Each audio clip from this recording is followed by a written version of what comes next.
Ya. Gracias, Fernando. Eh,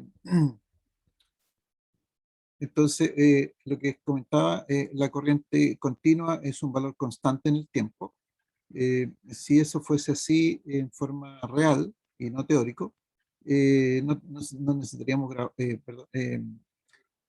cargar las baterías de los celulares, ni las baterías de los computadores, ni ninguna batería.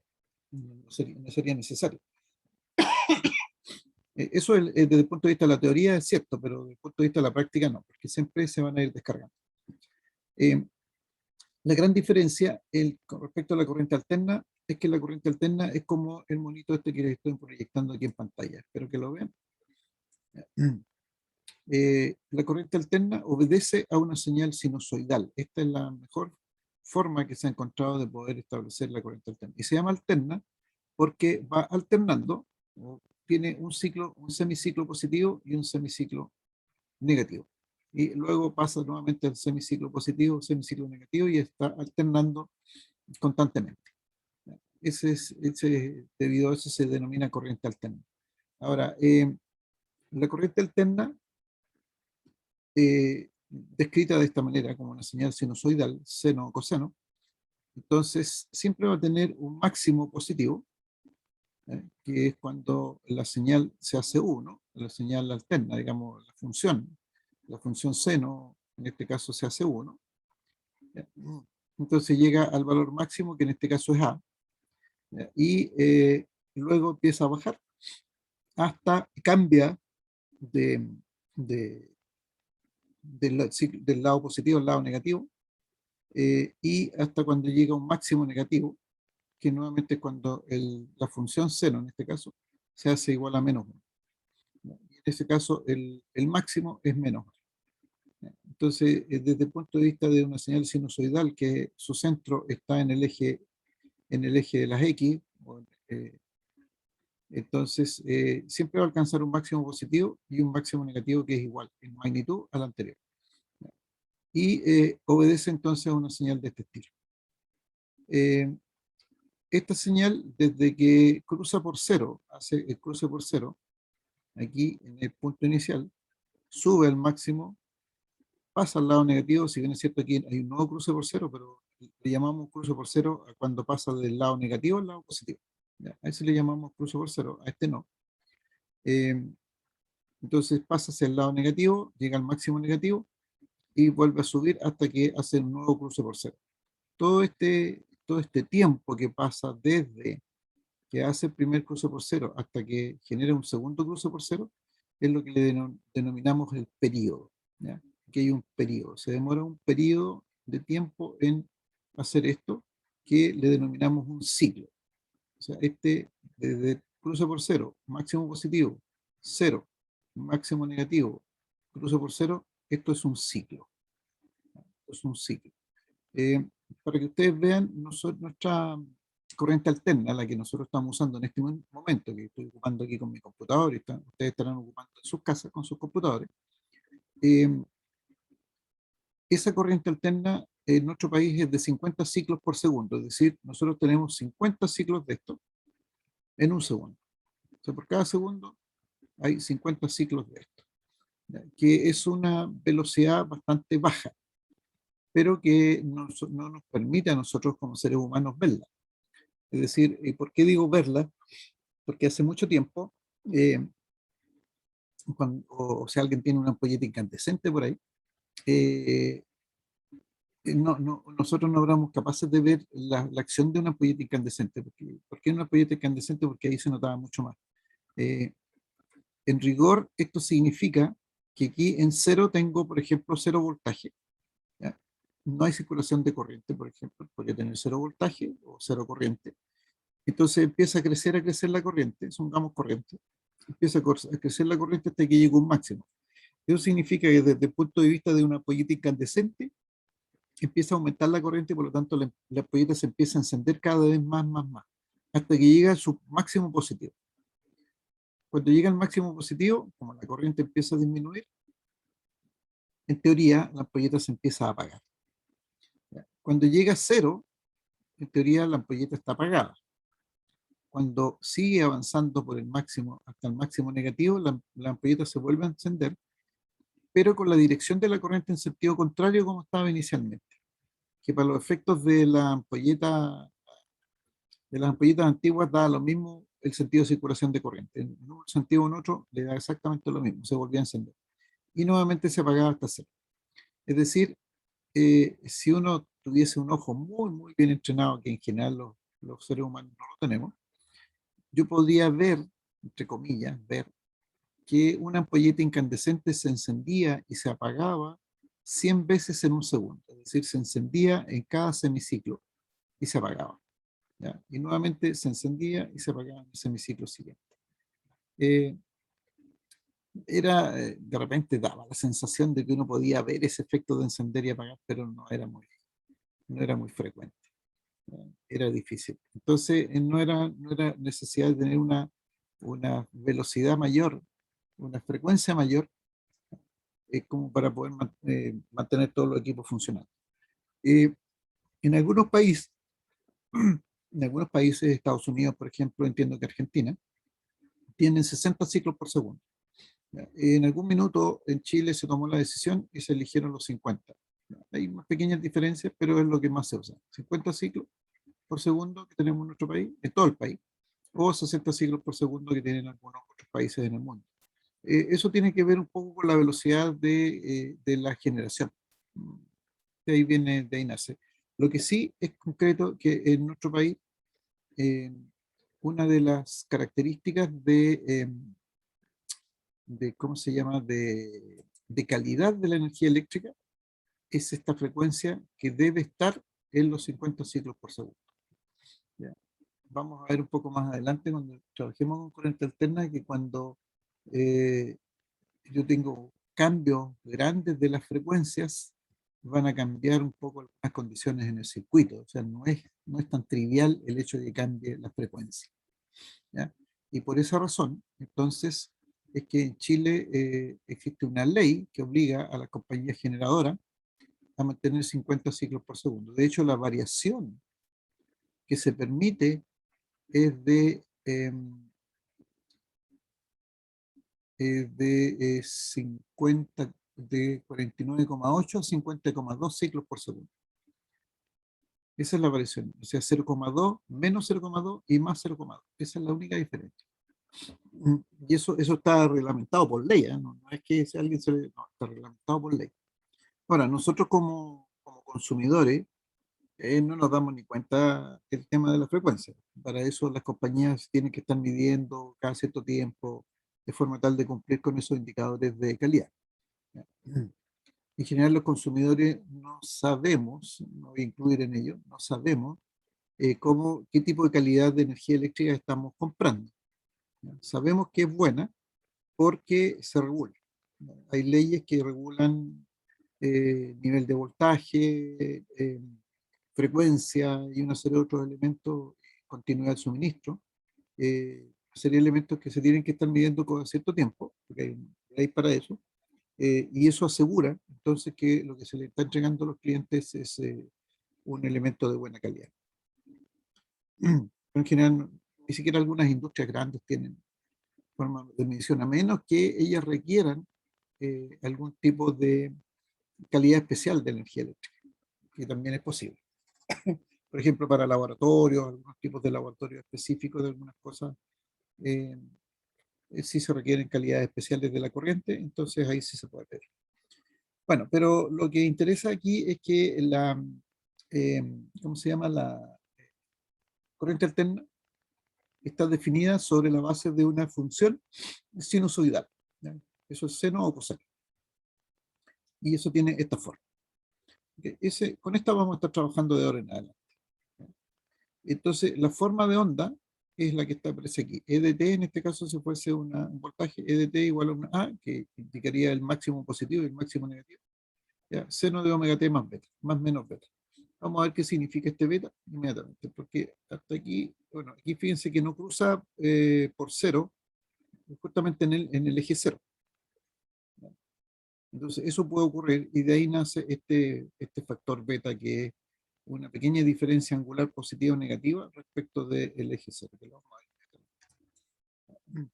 Entonces, la corriente alterna es porque es sobre la base de una forma de onda sinusoidal.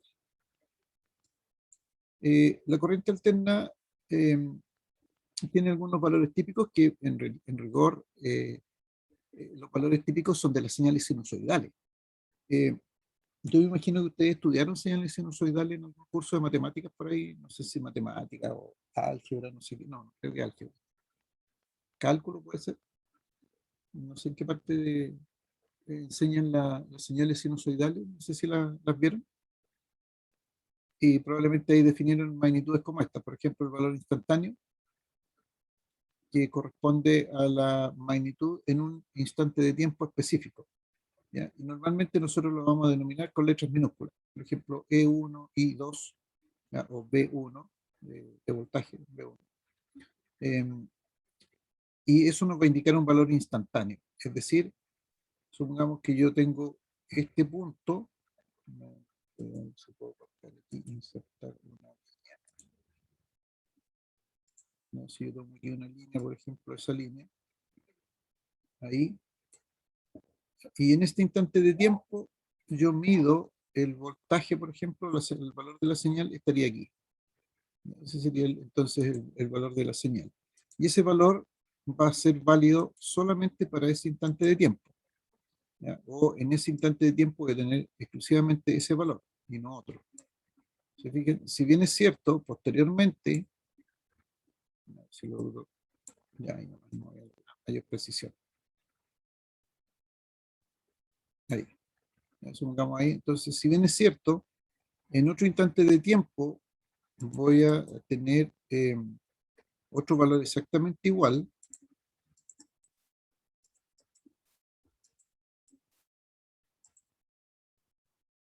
Fíjense que aquí podría tener otro valor exactamente igual, pero este segundo valor de la señal sinusoidal corresponde a un tiempo distinto. Por lo tanto, para este tiempo, el primero que estamos definido aquí, el valor de la señal tomaría ese punto. ¿Ya? Y no vuelve a repetirse nunca más. ¿Ya? Va a aparecer en otro, pero para otro valor de instante de tiempo. Eso no repetimos. Entonces, ese es lo que denominamos entonces el valor instantáneo. ¿Ya? Ahí vamos a tener un valor instantáneo válido para un instante de tiempo específico. También vamos a tener la amplitud peak, que es el valor máximo de la forma de onda medido a partir de su valor promedio o medio, y lo vamos a denominar con las letras mayúsculas. Voltaje máximo, corriente máxima, V sub n, I sub n. ¿Ya? Y que en el caso de una señal sinusoidal, el valor medio, o sea, el medido del valor medio es justo el eje, ¿ya? El eje de las X. Recuerden que estas señales sinusoidales están, digamos, su valor central está entonces en el eje X. ¿Esto por qué se dice? Porque es posible que yo monte esta señal sinusoidal sobre una corriente continua, entonces logro que suba esto todo un poco. Entonces lo centro esta señal sobre una señal continua, pero esos son otros casos que no vamos a analizar con mucho detalle nosotros. Entonces el valor peak o la amplitud peak o valor peak es el máximo valor medido entonces a partir de su valor medio.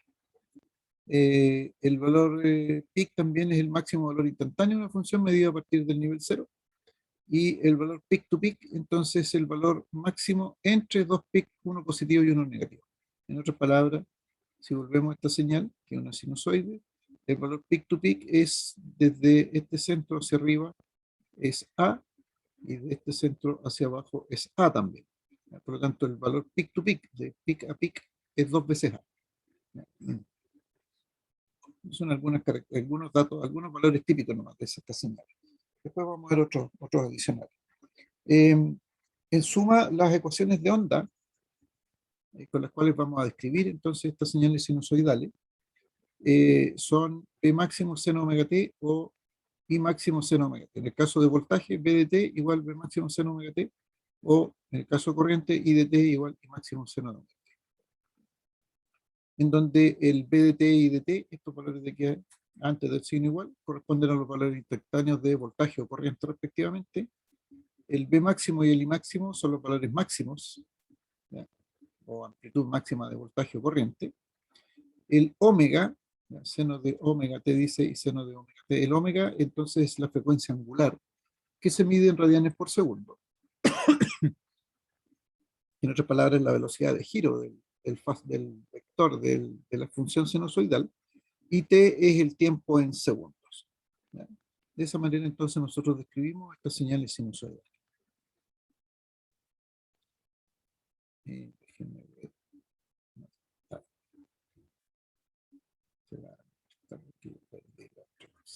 bien.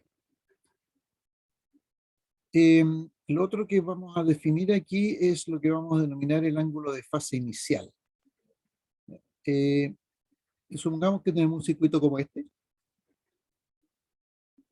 Tenemos una fuente en corriente alterna, que puede ser un enchufe en nuestra casa. No necesita ser algo tan sofisticado. Un generador. Tengo un interruptor y tengo una carga. Y esta carga puede ser, imaginémonos, una ampolleta. Entonces, en un instante de tiempo, yo actúo sobre el interruptor, con lo cual energizo la carga, ¿ya? Y hago que la corriente circule. Mientras el interruptor esté abierto, no va a haber circulación de corriente. Pero cuando yo cierro este interruptor, entonces hay circulación de corriente respecto por la carga y por la fuente. Porque ya cerrado el circuito, entonces pasa eso. Ahora, el cierre de este interruptor me puede tomar en tres condiciones diferentes. Que en el momento que cierro el interruptor, justo en ese instante, la señal estaba pasando por cero. O sea, justo estaba haciendo el cambio desde el semiciclo negativo al semiciclo positivo. ¿Ya? Una coincidencia tremendamente grande. Justo me pilló aquí. Entonces la señal sinusoidal se va a comportar como una función senoidal pura. ¿Ya? Porque justo parte en t igual 0, parte en un valor máximo, en un valor 0. Entonces esa es una condición. Como esa condición es muy, muy especial, lo más probable es que eso no ocurra. Entonces yo tengo las otras dos opciones. Que en el momento que yo cierro el interruptor, aquí por ejemplo cerré el interruptor aquí justo en el eje Y, pero la señal había pasado por el cruce por cero, es decir, había cambiado desde el semiciclo negativo hacia el semiciclo positivo, un instante beta antes de que yo cerrara el interruptor. Y en ese caso, entonces la señal va a estar dada por este valor E máximo seno de omega t más ese beta, porque a mí me interesa estudiar la señal desde el cruce por cero en adelante. Entonces debo agregar ahí un angulito beta, que en otras palabras es el tiempo en el cual la señal cruzó por cero antes de que yo me pusiera a estudiar. ¿Ya? Y el otro caso, el tercer y último caso que podemos encontrar, es que yo cierro el interruptor y un instante de tiempo beta posterior, entonces hace el cruce por cero. En otras palabras, en este caso, acá arriba, yo encontré a la señal en el lado positivo y aquí me encontré a la señal en el lado negativo y después va a empezar a pasar por cero. Y en este caso, entonces le resto ese ángulo beta. Por lo tanto, una función que describa las tres condiciones, aquí estarían las tres condiciones, exactamente en el cruce por cero, cruzo antes por cero, más beta, cruzo después por cero. Una función que tenga en consideración las tres es esta que está aquí abajo. E de t igual un E máximo, seno de omega t más o menos beta. ¿Ya? Donde beta puede ser un valor cualquiera o puede ser incluso cero. ¿Ya? Ese valor de beta es lo que vamos a denominar el ángulo de fase inicial o fase de la onda. ¿Ya? Esa es la fase que nosotros debemos tener presente. ¿Alguna duda hasta ahí?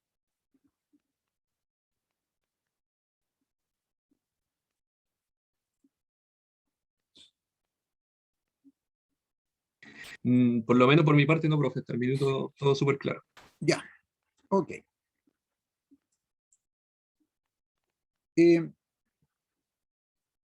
Como nosotros podemos tener más de una señal, y habitualmente vamos a encontrar más de una señal en nuestro circuito, entonces nosotros vamos a denominar, vamos a poder reconocer si estas señales están en fase o si están desfasadas.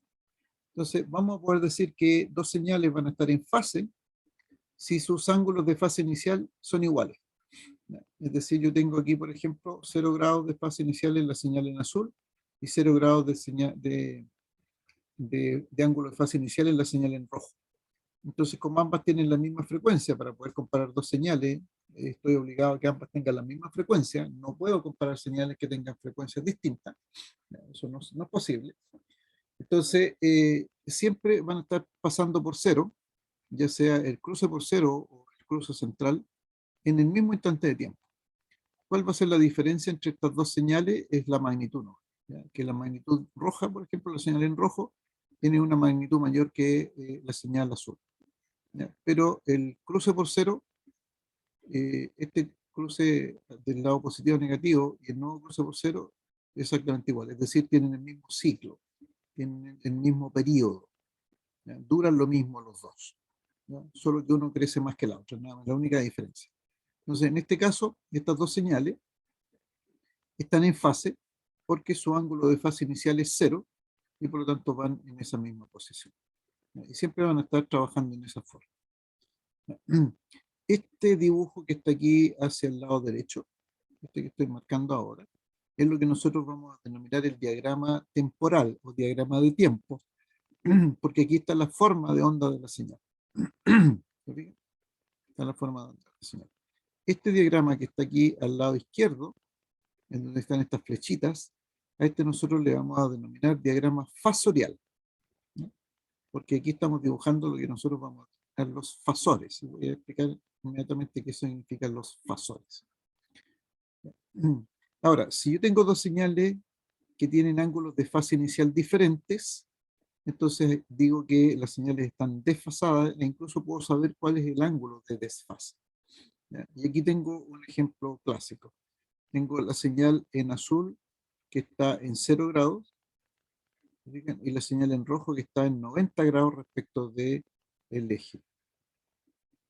Entonces hay una que está en 90 grados y la otra está en 0 grados. Entonces la señal en azul está en 0 grados, parte de aquí.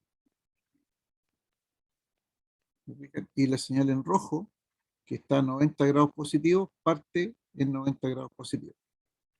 Ahí. Por lo tanto, la señal en rojo está desfasada 90 grados respecto de la señal en azul.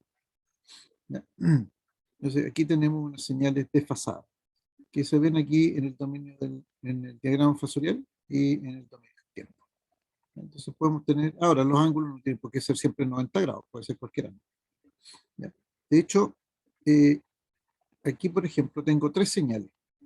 Aquí tenemos tres señales y si observamos bien, la señal B3 tiene un ángulo alfa y cruzó por cero antes de que nosotros empezáramos a estudiarla, que sería justo en el eje aquí. Este eje que aquí está marcado como BDT, el eje Y. Entonces, pasó antes, porque cruzó por cero antes de empezar el estudio. Entonces tenemos que, yo puedo tener aquí este fasor que está dibujado en verde, que representa la señal B3. Y entonces está un ángulo alfa antes del cero. La señal B2 cruza por cero en el instante que la empezamos a estudiar, justo en el momento de estudiarla, cruza por cero, por lo tanto tiene un ángulo de fase inicial de cero. Y aquí está marcado la señal B2. Y la señal B1, está aquí, fíjense que cruza por cero un instante de tiempo beta posterior a el cero. Entonces este beta está aquí abajo, ¿no? Porque atraviesa, o sea, que cruza el eje, cruza por cero, digamos, el eje de las X, un instante de tiempo beta posterior. Alfa y beta no tienen por qué ser iguales, ¿no? Entonces, como eso sucede en estas señales, yo puedo decir, ah, pero hay una que va adelante de las otras, o hay otras que están adelante de alguna, y puedo establecer esa relación, ¿no? Por ejemplo, si me paro en la señal B3, yo puedo decir que la señal B3 está adelantada respecto a B2 porque cruza por cero antes que B2. ¿Se fijan? Si yo tomo como referencia el eje X, donde aparecen los cruces por cero. Entonces B3 está adelantada, por el hecho de cruzar por cero antes, que B2. Y a su vez B2 está adelantada a B1. Por lo tanto, B3 también está adelantada respecto de B1. ¿Ya? ¿Cuánto adelantado? Bueno, eso también lo podemos determinar. B3 está adelantado a B2 en alfa grados. Está adelantado respecto de B2. Y B3 está adelantado respecto de B1 en alfa más beta grados, porque es la diferencia entre que B3 cruce por cero y B1 cruce por cero. Entonces, todo este instante de tiempo que hay aquí es alfa más beta, que lo medimos en grados. Ahora, yo puedo pararme en B2, y respecto de B2, puedo decir que B3 está adelantado respecto de B3, o sea, B3 está adelantado respecto de B2, pero B1 está atrasado respecto de B2. ¿Ya? También puedo decir eso, ¿no? Que la señal B2 está atrasada respecto de B3, pero adelantada respecto de B1. O si me paro en B1, puedo decir que la señal B1 está atrasada respecto de B2 y está atrasada respecto de B3. Entonces va a depender mucho de qué punto, de cuál señal yo esté analizando para poder decir si las otras están en adelanto o están en atraso respecto de la señal que yo estoy analizando. Este que tenemos aquí entonces es el dibujo o el diagrama temporal en el tiempo, en función del tiempo. A pesar de que estos están en grados, alfabetos están en grados, pero esto lo podemos ver en función del tiempo. Y acá abajo en colores está el diagrama fasorial. Entonces aquí claramente me indica que B3 está adelantado respecto a B2 en alfa grado y adelantado respecto de B1 en alfa más beta grado, porque el ángulo entre ellos es alfa más beta, entre B3 y B1. ¿Se fijan? B2 está atrasado respecto de B3 en alfa grado, pero B2 a su vez está adelantado respecto de B1 en beta grado. ¿Ya? Y B1 está atrasado respecto de B2 en beta grado, y además está atrasado respecto de B3 en alfa más beta grado. ¿Ya? Esto también se conoce de una manera relativamente sencilla, y por eso están estos dibujitos aquí. Estos son vectores, los voltajes son vectores. ¿Ya? Los podemos considerar como vectores, pero como estos están en movimiento, están girando permanentemente, esto es como si yo tuviese una rueda de bicicleta y pinto 3 rayos, ¿ya? Y hago girar la rueda lento para poder ver los colores, ¿ya? Entonces siempre van a estar en la misma posición porque siempre van a girar los 3 con la misma velocidad, ¿ya? Entonces si yo tomo una rueda de bicicleta y pinto 3 rayos, ¿ya? Cualquiera, entonces, y hago girar la rueda, cada uno de los rayos, que serían estos vectores que están aquí, estarían girando a la misma velocidad. No pueden girar a velocidades distintas, a la misma velocidad. Como giran a la misma velocidad, entonces por el hecho de ser vectores que están girando, entonces nosotros los pasamos a llamar fasores. Entonces, el fasor, en otras palabras, es un vector que gira. Y las señales eléctricas son eso, son vectores que giran. Y eso nace de que para poder obtener estas formas, estos fasores, nosotros generamos energía eléctrica utilizando normalmente generadores. Y para hacer eso, los generadores están en movimiento. ¿Ya? Y ese movimiento, en otras palabras, nos define el valor de la frecuencia de los 50 ciclos que tenemos, entre otras cosas. ¿Ok? Entonces, nosotros vamos a reconocer este dibujo con las flechitas aquí, con los vectores, y los vamos a empezar a denominar fasores.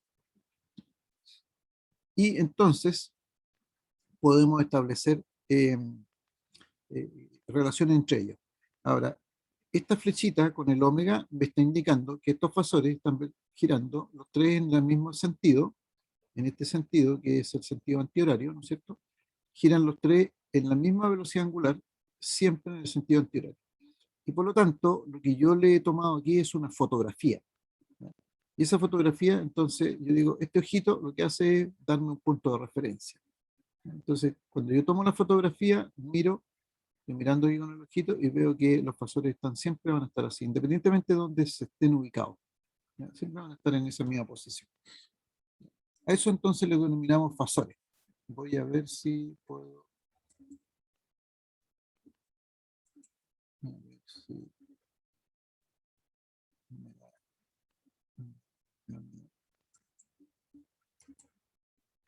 No sé si puedo. Disculpen un poquito si puedo sacar. No, no puedo hacer. Denme un segundito, por favor.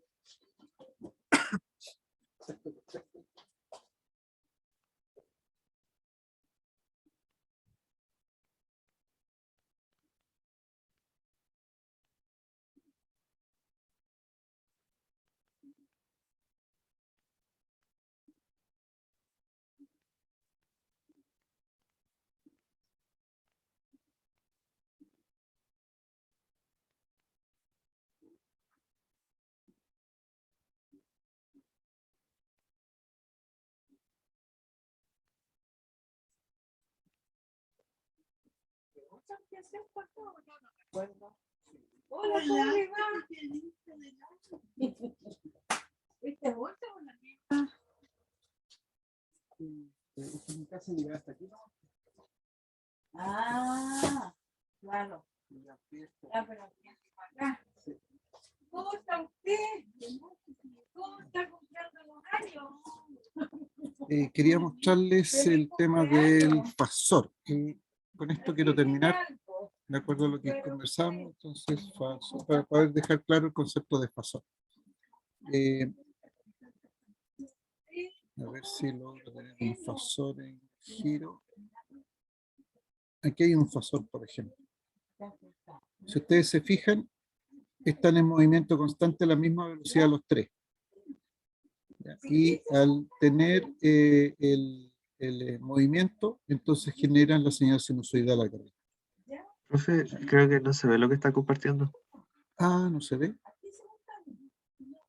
Disculpen, déjenme. ¿Por qué no? ¿Qué pasó aquí? No, no, no, sí.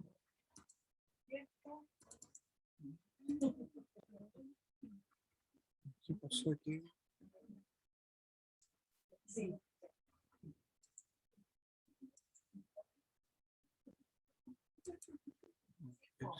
A lo mejor dejé de compartir. Ah, aquí voy a compartir esta.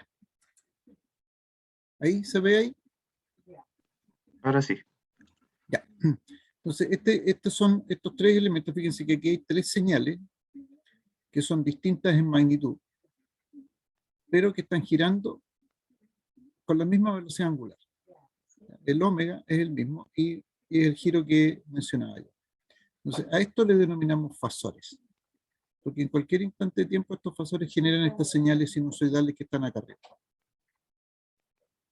Se van generando. Entonces, a medida que va pasando el tiempo, se generan señales sinusoidales. Y esto es lo que nosotros denominamos fasores. Entonces, si yo detengo esto en cualquier instante de tiempo, que aquí no lo puedo detener, no sé si si yo lo detengo, le saco una fotografía, entonces el ángulo entre los fasores siempre es exactamente el mismo. Esto es lo que nosotros denominamos fasor. ¿Sí? ¿Estamos claros hasta ahí? Vamos a volver a hablar del concepto de fasor porque en general tenemos esta forma. Estas pueden ser, por ejemplo, corrientes, voltajes, corrientes, que son potencia. Siempre están haciendo constantemente este movimiento. Y lo último, que a raíz de esto, es que necesitamos los números complejos. Pero eso ya lo vamos a estudiar después. ¿Alguna duda, alguna consulta hasta ahí?